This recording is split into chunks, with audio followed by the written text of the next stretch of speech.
Hey everybody, welcome to another episode of the Home Impodcast. My name is Jordan here, one of your co-hosts, and June's been kind of a crazy month for us, so we've had to do a couple of different things to make sure that we get something to you every Wednesday. So with some work stuff going on and some traveling and some moving, we just haven't been able to record new episodes of Home Improvement quite yet, but this episode this week is going to be something you heard a preview of and something that we've heard from some fans that they wish we would cover anyway. So we're going to be releasing the full episode of The Office Goodbye Toby. You heard the preview of it, like I said, a couple of weeks ago, and it was first released on Patreon. And so we hope you enjoy this a little bit different episode, full episode of The Office instead of Home Impodcast. And we should be able to get back to normal after this and keep doing regular episodes of Home Improvement as we head down the final stretch. We're down the last 3 seasons here, and less than that, 2.5 seasons or so. So we hope you enjoy this episode. Let us know what you think of our episode covering The Office, and hope you have a good one.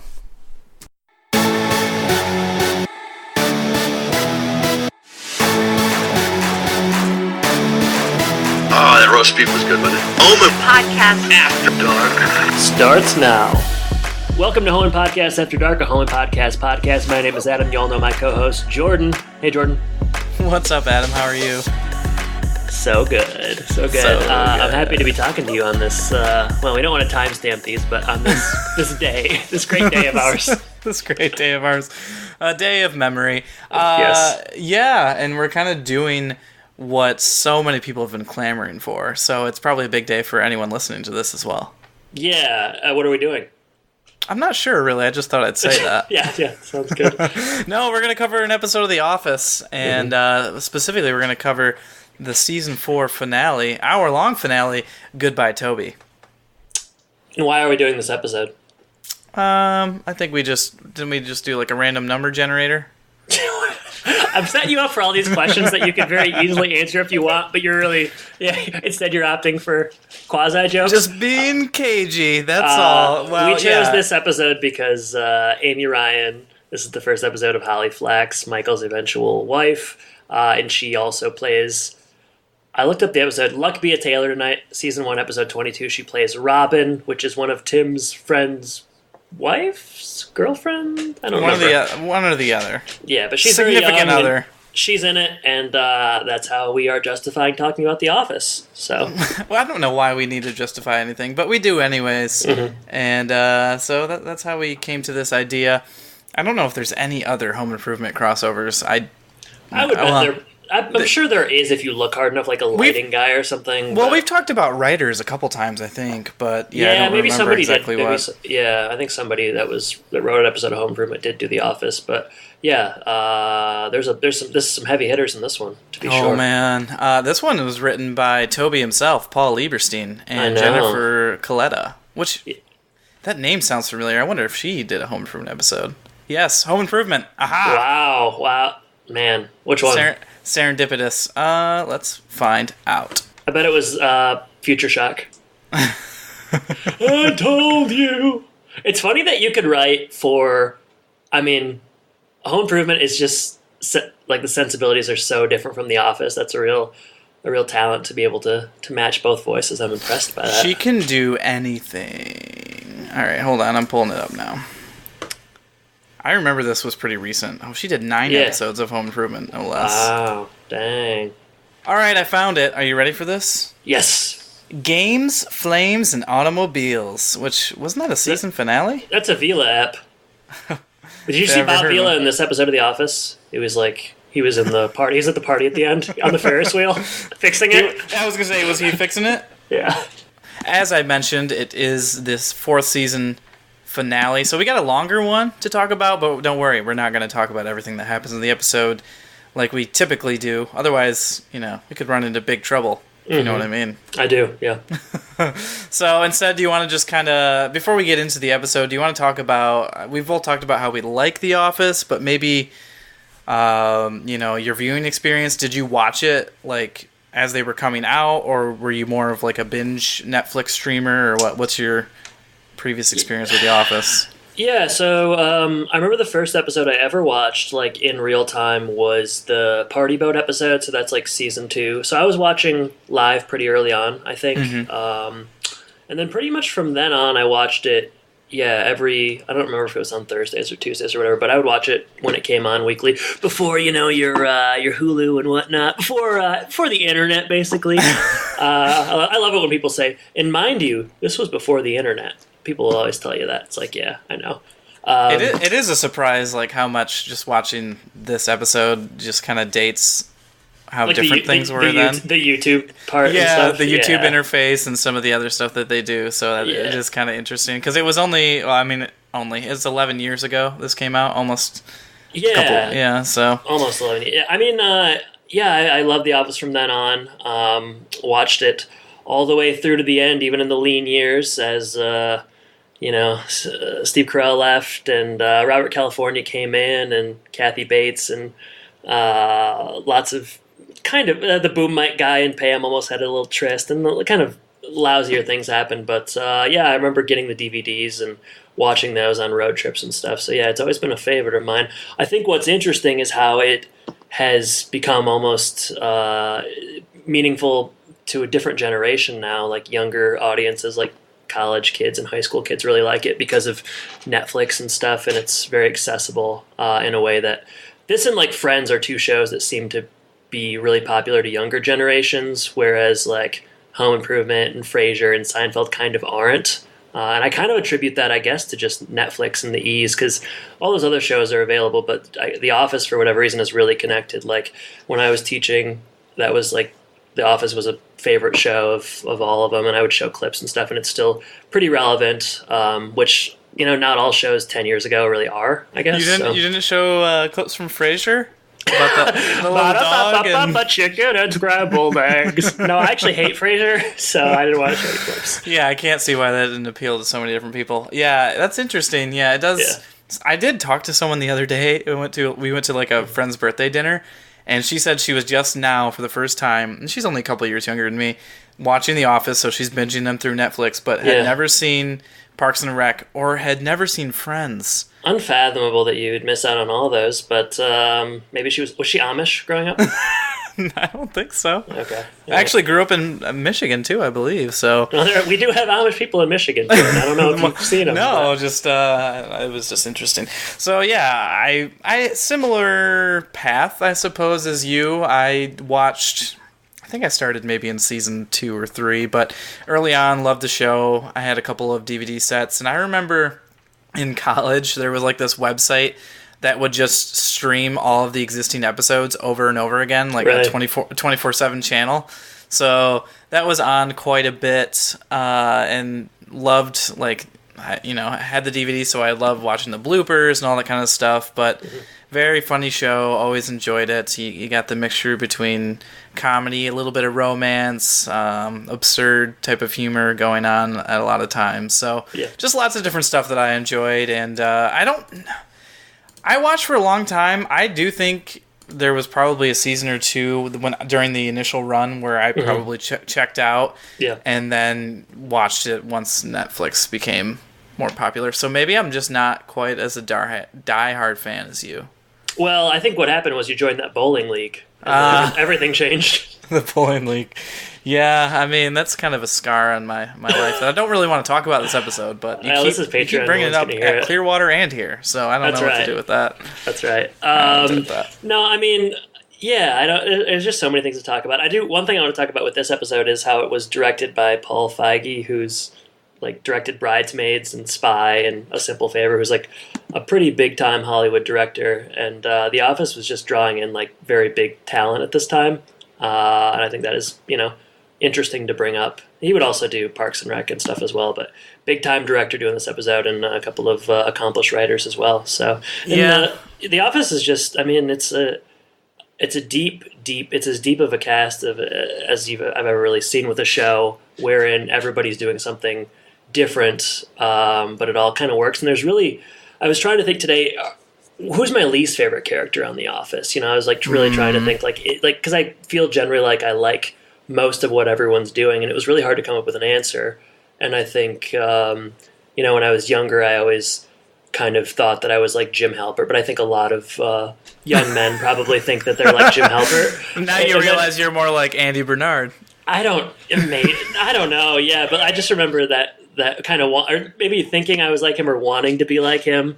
And then you watch it as you get older, and you're like, okay, this guy's kind of a schlub and maybe a little bit annoying. Like, I think every time I watch The Office, I like Jim a little bit less, and I like Michael and Dwight a lot more. But yeah, Interesting. I think Jim diminishing returns, especially once he gets together with Pam. Like, it's always inevitable with the like will they won't they, that when they get together, it's never quite as interesting. Same is true of New Girl with Jess and Nick, but yeah, I think some diminishing returns on Jim. I always thought they kind of got together pretty early on in the show's run, but I don't know, what was it, three or four seasons in? I watched it today because I kept going after I watched this Goodbye Toby episode that we will talk about eventually, and I think it's Casino Night season 2 finale where they like kiss for the first time. So yeah. But then it goes really down south from there. Yeah, for sure. Yeah. So they get what they want, but then it all crumbles. So sometimes you can't always get what you want, but if you try, sometimes you get what you need. Heard that?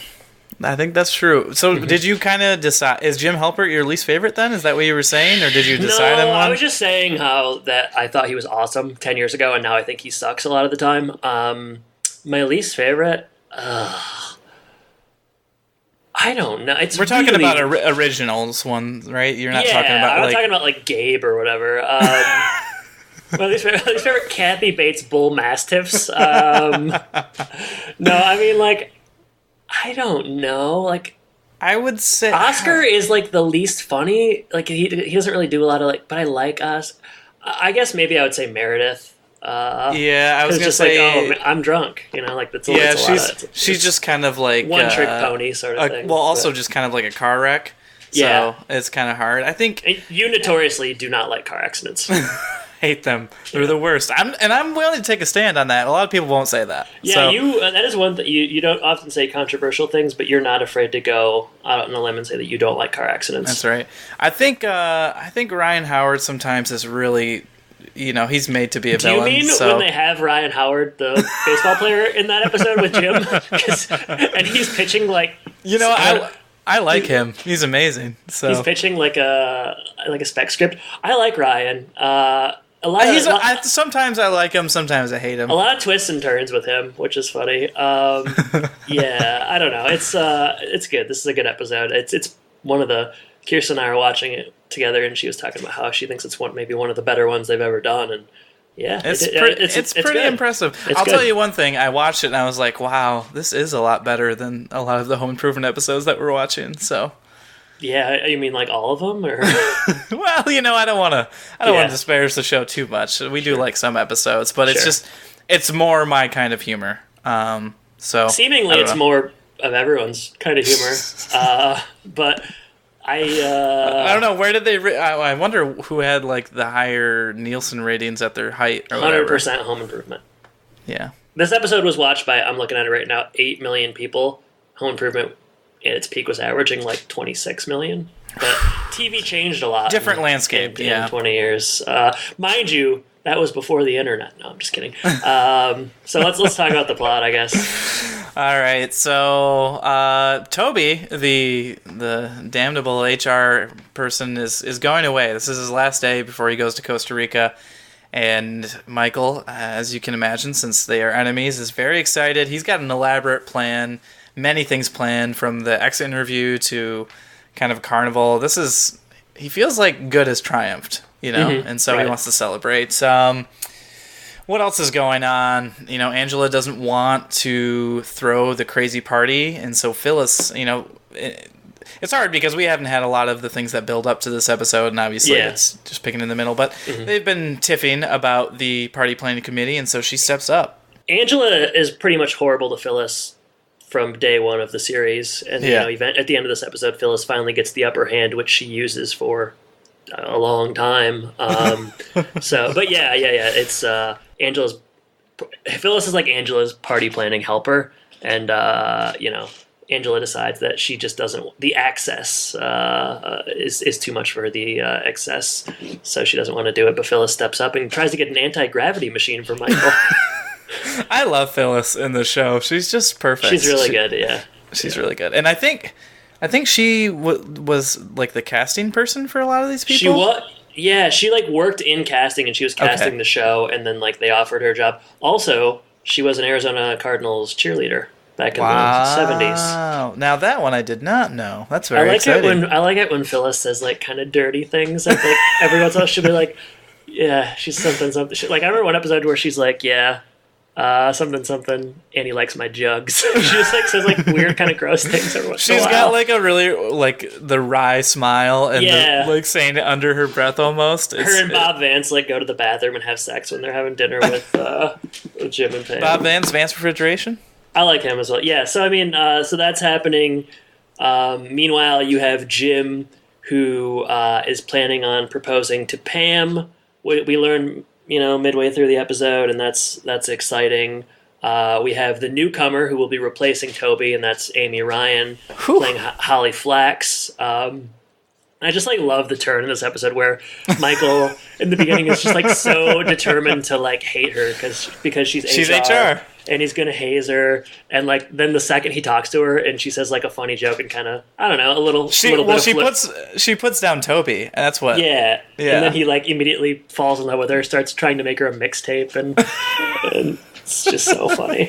It's like perfect Michael Scott, he's just kind of awkward and silly and doesn't actually think things through, and but he's trying to get advice from Jim because Jim has some experience with office romance. But Michael acts like he doesn't know. Like Jim's like, I have some experience with this, and Michael's like, what are you talking about? He's like, yeah. He's in his own world, Yeah. He's ready to ask her, how many kids she wants and all that kind of stuff. So I think the best stuff in this episode, in my opinion, is when Dwight tells Holly that Kevin is slow and it's like a work release program. I mean, I've seen this episode, I don't know, like probably 10 times at this point, and that is so funny. Like, because he just plays into it so perfectly, and she said they let you drive, and he's he can't decide what to get at the vending machine between like two things, and she counts the money for him, and there's a button in there, and it's just so good. And then the way that Kevin takes it, like that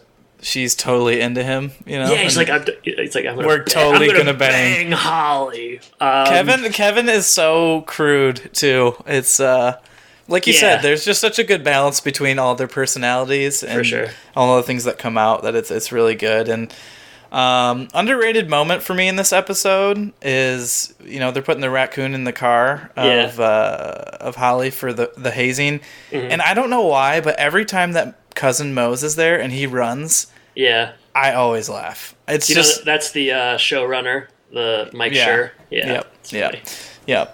So he always, I don't know, the physical comedy, it always gets me. So.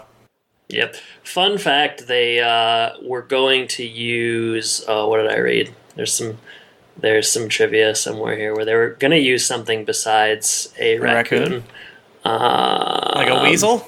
I can't find it, but I read that they were going to use something else, but they couldn't find one in LA, so they switched it to a raccoon. So endangered, endangered, huh? I hate it when that happens. Wow. Once Michael and Holly they have a few moments throughout the episode. Michael helps her like fix her chair, and they bond over. They're both kind of geeky. Holly is. I think you're supposed to see her as like a female analog to Michael, but with a better head on her shoulders, presumably. But Kevin is tasked with going to the supermarket, and he runs into Jan Levinson Gould and calls Michael down there, and we find out that she is in fact pregnant. I want to stop you there because it's just Jan Levinson, no Gould. No Gould? When does the Gould come? The Gould was before she got divorced. Oh, right. Okay. Well, sure. Yeah. Big mistake. Yeah, artificial insemination, one of your favorite things to talk about. She's Michael made her promise that she wouldn't cheat. He explicitly told her not to cheat on them when they were together. But I asked you specifically not to cheat on me.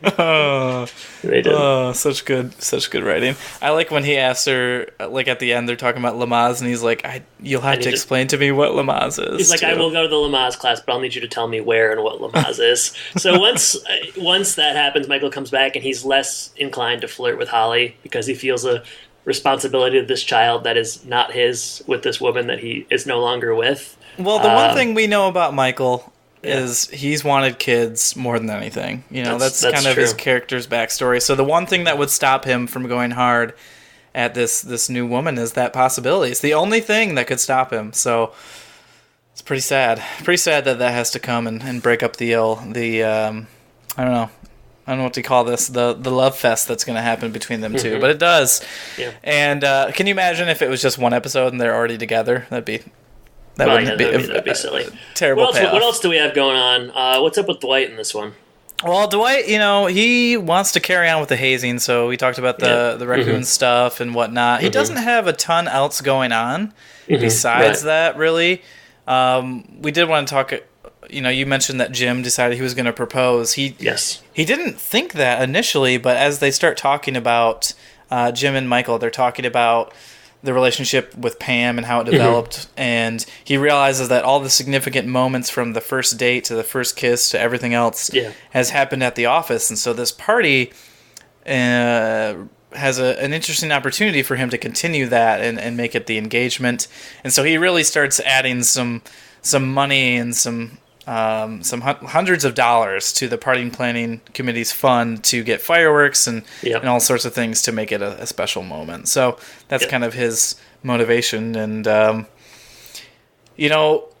Andy is with Angela at this point. Andy's not really in this episode until the end. Yeah, they're really playing him under the radar. So I guess you're supposed to kind of forget about that whole thing, so it's a bit of a surprise because you don't even really see him until the final moments. So I guess we should... So Michael sees Jan, goes back to the party, and this is where... Does he roast Toby and sing that song before or after he sees Jan?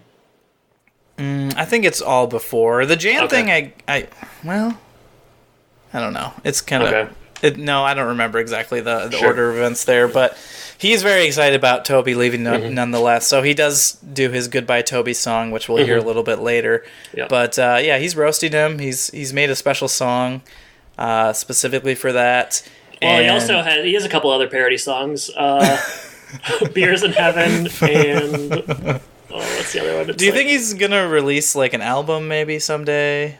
I'm sure that, I'm surprised they didn't do that. I mean, they did Threat Level Midnight, and you get a lot of his improv stuff, but I think it's something Fard as well, so he's got a couple of good songs. So he performs that, and it's pretty good. And one thing, Toby is scrambling throughout the whole episode because he has always had a crush on Pam, and so they took this group picture, but Pam's not in it because she took it. So he wants to get a picture with Pam, and he runs around to get a disposable camera and whatnot. And Pam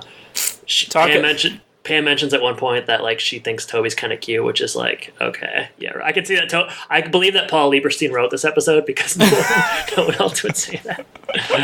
Rude. No, sorry. Yeah, that does happen. It's it's kind of sad for Toby. I mean, he's a divorced guy. I don't know if his daughter likes him or not at this point. He's leaving to go to Costa Rica. I guess he's going to leave her behind. He's kind of a desperate guy. So desperate times call for desperate measures, and it's just not working out. And then when he does get the picture with them too, she's upset. Sad. And we haven't talked about why yet, but we will in a minute. One thing we didn't talk about either is that exit interview. Toby and Michael in the exit interview. And he's got lots of things planned for Toby. He's gonna really let him have it. He's got a rock, which he's not gonna throw at him, but he's gonna tell him to suck on it. And all this is undercut because Holly comes in because she's part of this process, and then Pam is in there as well. Do you think he would have held back if it was just Pam in there? Probably not. No. What gives you the right? Who do you think you are? Who do you think you are? Yeah. Yeah, he's trying to frame it as general questions. Luckily, Holly's got a binder full of information. So That's right. Is this the only exit interview Michael's ever been a part of? I guess so. Yeah, I guess. I mean, they fired that one guy on that Halloween a long time ago, and then there were those other ones, but no one's ever just kind of like leaving on good terms necessarily. No, there's that one episode where Michael, like, that guy is like kind of heavy set. Yeah, he's trying to put him up on the table and stuff. That's kind of ugly. That's sort of the ugly side of Michael, which you get every now and then. Well, yeah, you get that's the thing about Michael. He makes you cringe, you hate him, but then you also feel bad for him, and you want his happiness in other moments. So yeah, Steve Carell's Michael Scott is one of the great television performances of all time. I mean, it's no wonder he's gone on to become such a substantial film star because he's so good in this. I think he was on both of our Mount Rushmores when we did that. Maybe. Yeah. Yes, he was. Yeah. I put him all four. I put him four faces in a row if I could. You made an extra one. You made it 5. That's right. That's how important he was. Yeah. That's how important he was. So I guess we should talk about Jim and Pam don't get engaged in this episode. No, they don't. You think they're gonna? Everything's perfect. There's song, everybody's happy, kind of drinking. There's a Ferris wheel, no anti-gravity machine, but a bounce house. It's a swanky affair for. It really is. Yeah. Yeah, the parking lot is really decked out, and I think people from other buildings are there as well, or they're in the same building, but other offices in the same building. So. Yeah, they're joining. They're having a good time. Everyone's enjoying Michael's songs, the Ferris wheel, as you said. And then all of a sudden, Andy says, "Wow, this is perfect," and his parents are there, right? Yeah, but not like they recast his dad because his dad ends up being the dad from Seventh Heaven, so it's a different dad in this one. I noticed, right. But details.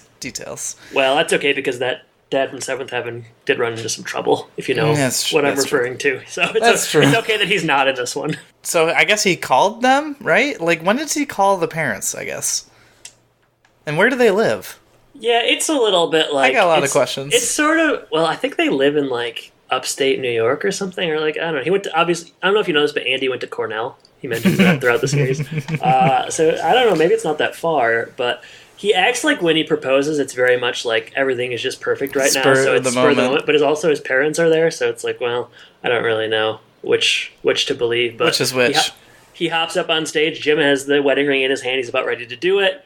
And Andy proposes to Angela, and she says, okay. Just okay. Yeah, she mostly wants to say no, but says okay. Why does she say okay here, She feels like she can't do better, I guess. I guess so.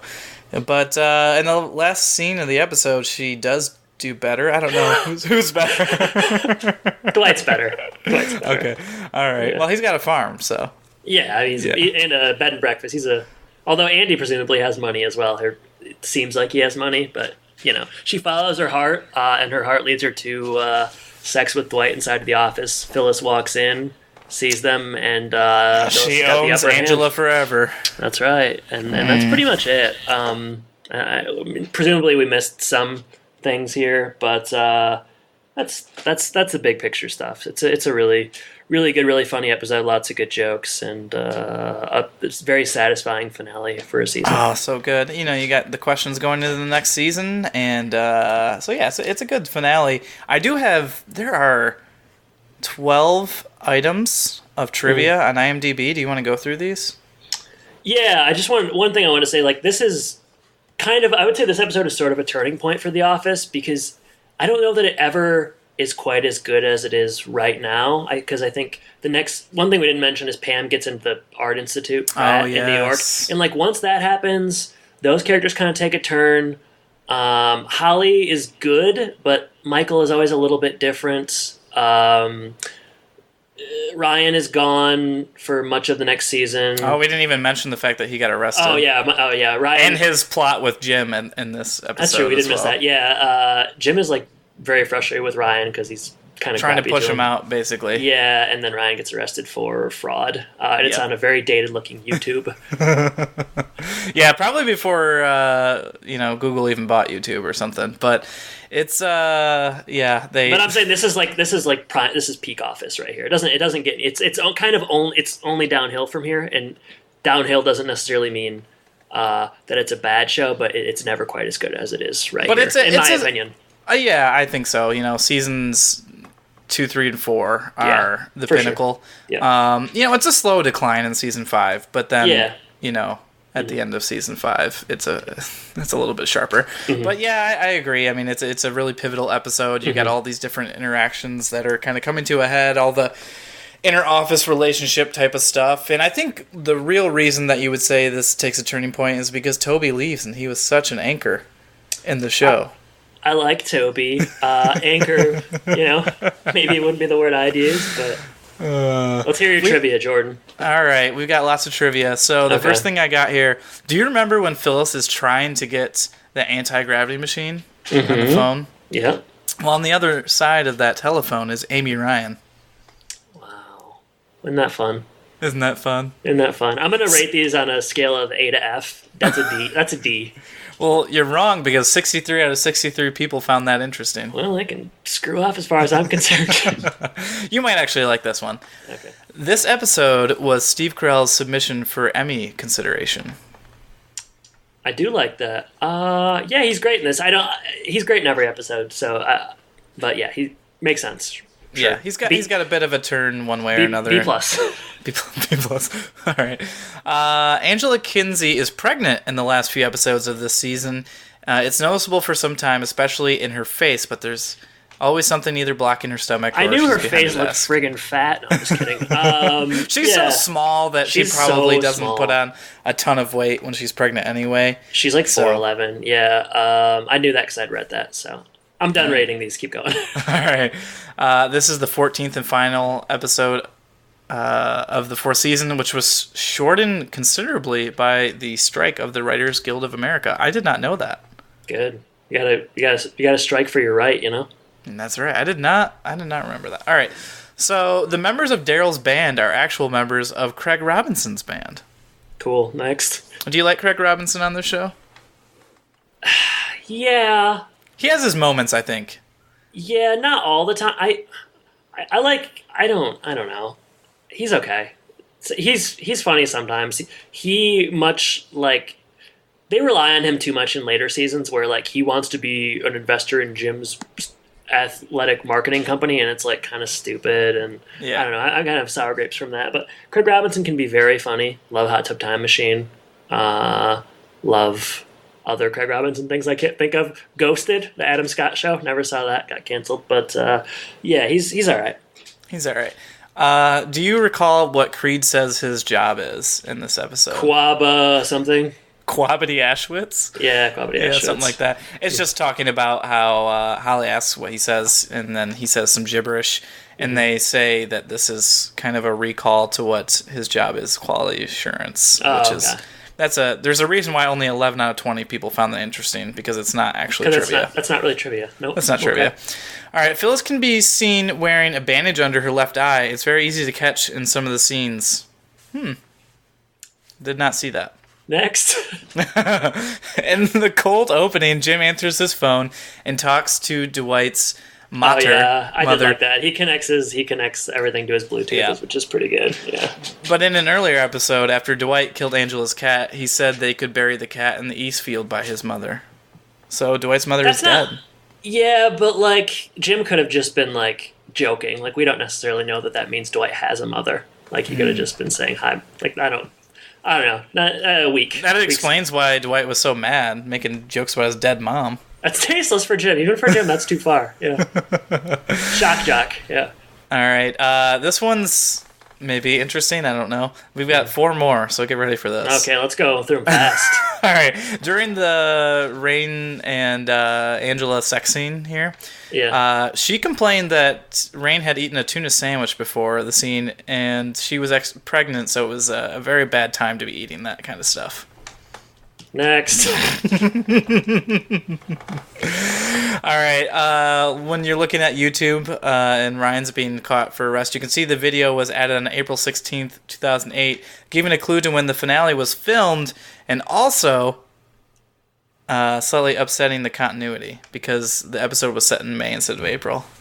Who cares? I read that the video was really on YouTube and that they set it as private. So it was like a real video, and then after the episode released, they set it to public, so you could actually watch it, just like a real YouTube video. See, I have good trivia too. Yeah, that's better. That's not even on here. Yeah. What did they have a Dunder Mifflin Infinity website as well? I feel like they did. Yeah, it's something they would definitely do now. The new Chucky movie coming out, they have like they have a website for that movie that is like the fake company that's better than most companies' real websites. It's very interesting. And you got to pay a lot of money for that. That's the other two I'm not even going to mention because a lot of those weren't mentioning, and these are definitely not worth mentioning. So you probably never thought you'd live to see a movie where Chucky doll was like synced up to the cloud. You know, like he's wireless. It's crazy. He's got internet. It's fucking wacky. Sorry, I swore. I mean, it's so wacky that that's how you feel, I guess. So, yeah, some of those were okay. It's a really good episode. It's really funny. I really enjoyed watching it, and The Office is like. Oh, go ahead. I was gonna say there was one thing I noticed in this episode that I'd never noticed before, which presumably is always in Michael's office. Yeah, but he has the signed baseball. No, he's got. You know how behind you a lot of times you'll have like your diploma or whatever. Yeah, he's got a certificate that he wrote over or something. It's a certificate for his watch, and he framed it. Well, he gives Toby his watch. That's a really funny part too, where like he says, Pam says like Mike says I was going to give you something, and Pam says your watch, and then he kind of has to, and Toby takes it because he's Toby. It's good. The Office is a great, and we've been staying in hotels lately because we've been traveling and stuff, but it's like a great hotel show because it's just always on Comedy Central. So pretty much if you're in a hotel and you have cable, I don't have cable at home. You turn on Comedy Central, just sit down, watch 2, 3, 4 episodes of The Office, and just chill. It's fantastic. It's a great hotel show. One of the greatest hotel shows I've ever seen of all time. That's a probably. Bold statement. I should probably just buy you an Amazon Fire Stick, and you could just plug it into whatever TV you're watching. I have you can two. watch your Netflix or whatever. Yeah, I have 2 of them, so you don't need to buy me one. You just don't bring it with you, huh? Yeah, it's not interesting. I'm going to skip over it. We did bring it with us to watch the Game of Thrones finale, but then there was an extension cord I had to buy, and Jordan, let me tell you, it's a story for off air because it's just not that good. Should we take off air your thoughts about the Game of Thrones finale? It was really bad. It was so bad. It was crazy how bad it was. The Office finale is better than the Game of Thrones finale, and the Office finale is just okay. Super disappointing, but nobody wants to hear my thoughts on that. So, what are your like couple of your favorite Office episodes off the top of your head? I always like the one early on where they have to like team up and go on those sales calls, and so you get like really interesting combos between like you have Ryan going with Stanley, and you have Dwight and Jim going, and it's good for character building and just like story building because. You get like the idea that Jim and Dwight were always together back in the day, and then there's just funny moments between them and whatnot. So I that's one that I don't know. I just remember watching a lot because I also had the DVDs at that point, and I only had I don't know. It might have been only season 2, and so that was one of the episodes that I watched a ton. So that's on there. I like Casino Night because it's just kind of a culmination of a lot of different things. You get, as you said earlier, the first kiss between Jim and Pam.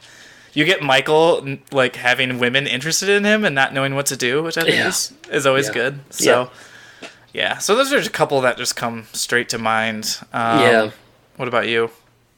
I like Dinner Party a lot. Oh yes, I think that one is great. I like Benihana Christmas. Good.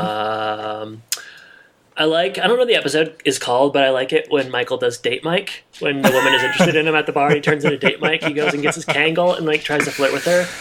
Really like that one. And Casino Night's a good one as well. One that is kind of divisive. I think some people don't like it because it's like so cringy. Is the Scott's Tots episode? It's brutal. Michael promises like free college for all these kids, and then it's time to pay up, and he can't. That's a really tough one, but I really like that. But that's like I said, that's pretty divisive because it's just like so cringeworthy. But I mean, any one of them with Michael at the helm, good quality episodes for the most part. Yeah, unless it's maybe season 1 where they're trying to find their footing a bit. Well, he looks. It's funny how much different he looks during the first season too. Yes. Like he's heavier. His hair is thinning. His hair, like, he looks like a different person come like season 3. He's just I don't know. He must have really either he got some work done or something happened. Some definite hair plugs, to be sure. I think maybe the camera just got better. Camera adds 10 pounds. That's what they say. That's why I stay behind it. Man, yeah. No, it's good. No, I mean it's a great show. There's a lot of turns, and you get a lot of arcs with all these different characters. Yeah. They don't just focus on like 4 characters. Everybody's got something to do, and even some of later in the stuff, like you talk about Robert California. I know you maybe are a fan of that more than some, but you get like weird characters like Nellie and those people. And you know what? Watching Nellie, the most recent rewatch we did. Even, like, I thought she was terrible the first time I saw it. She's pretty funny. Even she's better. Like, yeah. So, I don't know. I would encourage people, if they think that it gets really bad after Steve Carell and they kind of gave up, I would encourage people to go back and rewatch those, because there still is some pretty good stuff in there.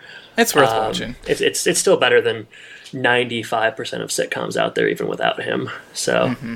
How would you fix this episode, Jordan? No, I'm just kidding. How would I fix it? No. I would just make it longer. Yeah, just keep going. No, it's quite good. So can't improve on perfection. So, Adam, such a great episode deserves not 1 but 2 questions of the week. We don't usually do questions of the week for Patreon episodes, so it must be we're vamping. Only 3 people will ever know. So, all right. Adam, I'll let you go first. I'm going to be generous. Yeah, thanks, man. This is part of the generosity movement. So yeah. Oh, wow. That's still going on. That's been going on since Christmas. It's cool. Eventually, I'll know what it is. So a lot of people know this. So they filmed a spin-off pilot of Dwight that was going to be called the Farm. I think it was going to be called, or Shroot Farms or something like that. And they filmed it, and I guess it was so bad that they never aired it, and they decided not to move forward with the spin-off. But there's one episode near the end where you can kind of tell they're setting it up. Like, Thomas Middleditch is in it, and he's from Silicon Valley, and he's going to play like one of Dwight's brothers. And it's like a backdoor kind of pilot. I can't remember which one it is, but they're very obviously setting up that the show is going to continue on via the Shroot Farms or the Farms or whatever. But yeah, like I said, it was so bad they didn't decide to move forward with it. So my question is, did you know that? I guess I did not actually know that. So yeah, I wish I could say which episode it is, but like, yeah, he has like a sister and a brother come back, and they like decide at the end that they're gonna run the farm together, and then like it's never brought up again. So whatever. But my question for you is, besides a Dwight Schrute Farm spinoff, which character would you choose for a spinoff show, and kind of what would it be like? Ooh. Yeah, this is one of those great questions that it would be fun to have I just time thought to of think it, about. so. Oh, okay. Yeah, so you have an answer then? No, huh? I just thought of it. So. All right. Well, I'm thinking right now. Take a beat. Yeah. Looking at what we got going on here. Well, I think you take Karen Filippelli and you put her in a small town in Indiana, and yeah, sure. And she's a nurse. she's changed careers because she hated the paper business. But mostly her personality is the same. And she looks the same. I think, I don't know, I don't really have a good answer to this, but I feel like you could maybe do a little bit with taking Bob Vance and Phyllis and God, that was my answer. Come on. and doing like a Vance refrigeration type thing. They they adopt kids or something, and it's like a family I don't know. Yeah. Oh man. I don't know. I'm not sure what you could do other than that. I mean, like, you could have, if Ryan wouldn't have gotten busted for fraud and coke or whatever, you could have done like a Ryan Howard Wolf of Wall Street TV show where he's just like running New York City. Would have been kind of interesting. Oh, well, that's an idea. Yeah, I'll I tell don't you know. what you couldn't. There's just like, you couldn't do a Creed show. No, you couldn't do a Meredith show. Could you do a Stanley show where he's like cheating on his wives and he's like being grouchy during the day? That might be something. Yeah, for like 2 episodes. I know. Okay, so you can do a Stanley show. I mean, you could do a Dwight one, I guess, right? Hey, they tried. It didn't work. I mean, it's true, but I mean, a Jim and Pam show. I honestly don't. What do you do with that? They've explored everything there. I don't think that works without the other people. What about a Kevin Scrantonicity? Like Kevin's his band. Like he moves to LA with his band. And they're trying to make it, and like there you go. I think that's the best one, right? Yeah, I think so. I don't know. That kind of writes itself. I think you can't do an Andy one because people are going to get way too annoyed. I mean, by the end of the show, like, yeah, Andy is not so hot. So, yeah, I think it's Kevin going to LA trying to make it. He joins like Diddy making the band or whatever, and yeah. Well, and maybe they keep the same joke that they have in this episode, that where he's like, slow. and everyone's just kind of being extra nice to him. Yeah. So he gets way farther than he should. I don't know. And then there's a think piece about, and then like Twitter releases that Kevin's actually not slow, and it's a whole controversy. Yeah, I think it's good. It's great. That's a finale though. Perfect. All right, great. Adam, my question to you is, we've both worked in offices. I was wondering what your office experience was like. Was it like this? Was there a Stanley in your office? Pretty was much it you? Exactly like was this. it you? Yeah. Was I the Stanley? Crossword puzzles and sleeping. Yeah, that about sums it up. I work in an office now, but it's Careful. Yeah, I know. I don't really want to talk about that. Okay, I'll talk about. I was an intern for like a hospital association in like the early 2010s, and I was there for like 5 months, and that was more like this sort of version of the office than my current job is. But like, I don't know. I remember I pulled this really lame prank where I took a donut and put it in this other girl's desk that I worked with and just like waited for her to find it, but she didn't find it for like a day, for like a day, and then the next day I had to be like, hey, can I borrow your stapler, the one that you keep? And it was just like kind of lame. So I don't know. Yeah, office dynamics. It wasn't quite like the show, but I tried to pull sweet pranks. It didn't. You were trying to be pay off. Jim Halpert, just like you said. I mean, there were a lot of like lame parties and stuff like on the show, and like forced breakfasts and like, I don't know, right? I mean, awkward, and stilted conversations. I mean, I guess that rang true. But that's the big draw, I guess, with the conceit here is everyone, not everyone, a lot of people have worked in an office with these weird types of personalities and the boss that you have to just kind of get along with, but you don't really like, and all this kind of stuff. And I mean, I've worked in a couple offices. One, I guess, would be more like this, but it wasn't so much like pulling gags on other people as just like making jokes and laughing about stupid stuff. But, you got the office politics stuff going on. There are romantics, I will call it, happening in the office, and there's always rumors going on around that. So I don't know if it would be as interesting as the office. Like drama as well, like workplace drama. A lot of drama. I mean, like, you want to, you want to think that you can, I don't know, that is just inevitable for every workplace, I guess, is... I mean, presumably not for you because you work from home now, but I mean, a lot less now. That's true. Yeah, that's true. But yeah, I mean, I feel like that's definitely true to life. But yeah, nothing quite like this show. This show really kind of glamorizes. It makes working in an office look pretty fun. Yeah, I think there was a steep rise in people applying for paper companies after the show. That's right. But it just doesn't work out. All right. Well, I think we've covered all that we can cover with Goodbye Toby. I think we did. It's a really good episode. I enjoyed watching it again, and always happy to talk about The Office, one of my all-time favorites. So, yeah, I will say too, just as a parting shot here, Rotten Tomatoes 89%. Rotten Tomatoes is for TV is worthless, but yeah. All right, you want IMDb or TV.com? Any of those? No, I don't. Yeah, you already know what it is. It's 10 out of 10. Oh, is it? Yeah, I didn't know. But no, I'm saying you're giving it a 10 out of 10. Yeah, oh, for sure. Yeah, no, it's a really good one. But yeah, it's I loved it. And what better way to go out than that? Do you think they're going to do an Office reboot? Oh, geez, Jordan, we had it out. You told me you wanted to be done. All right. Do I think that? No, I'll answer your friggin' question. Yeah, at some point there will be, but like if you can't get everybody, don't bother. If you can't get Steve Carell, I don't want to watch it. Based on that Cameo website, I think you might be able to get everybody if you can get Steve Carell. Krasinski would be kind of tough. I mean, like he's not Steve Carell level, but like I don't know, he's pretty big. Everybody else is available. Yeah. What about Ed Helms? I mean, he's in everything. There was a run. There was a run where he was in everything. They were trying to make him happen. We're kind of on the downside of that now, where he was like leading his own movies. And I mean, The Hangover obviously was big and stuff, but like he's good, but it's also a little bit grating. So like I think if he's like a supporting role in a movie or TV show, like great, like I'll watch him. He's very funny, but I don't get the leading man out of him necessarily because it's just a lot of just very kitschy. I don't know. Yeah, it's the same type of thing. Yeah, and yeah. Once you do it in 3 different avenues, you're kind of done with it. You said it. Yeah. And we're done with this episode. I won't say anything else. Hey Jordan, do you like TV or no? Thanks for donating to Patreon. Tell your friends. Arm wrestle them into donating to Patreon as well. I don't need to sell you on the Patreon because you're already donating to it. I'll sell you on donating more potentially. But no, we appreciate it. Keep listening if you like this. Tell us if you didn't like this. I guess you could tell us too. There's not that many people that hear these, so we'll take any kind of feedback, and we'll give you what you want if you tell us what to cover. So until next time, Jordan, bye-bye. And bye.